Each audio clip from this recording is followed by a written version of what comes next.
Now we'll be moving further, and we'll go on to talk about cervical intraepithelial neoplasias. All right.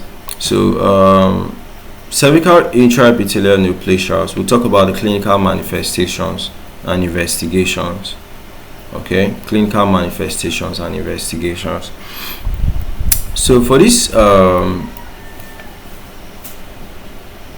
clinical manifestation and investigations. Clinical manifestation, are talking about the signs and symptoms, while investigations, we are talking about possible tests that can help me to be able to confirm that this disease condition is here, and be able to now know the sign, the stage rather. Okay, so just so you know that cervical intraepithelial neoplasia is a precancerous condition.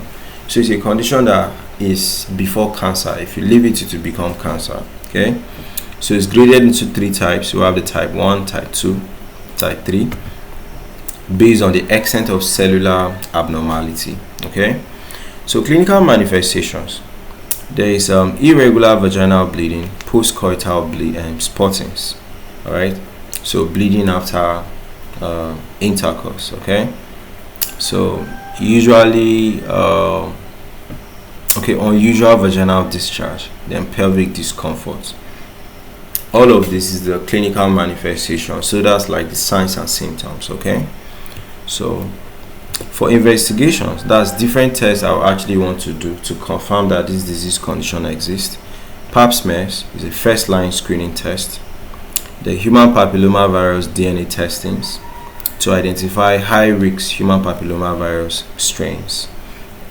The colposcopy, that's visual examination of the cervix using a device. Okay, then acetic acid or Lugos iodide may be applied to highlight any abnormal areas. Okay, so this helps to now target the biopsy sites.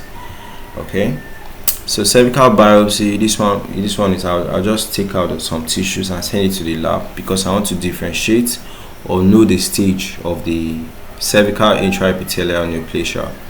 The endocervical curettage, then molecular testings.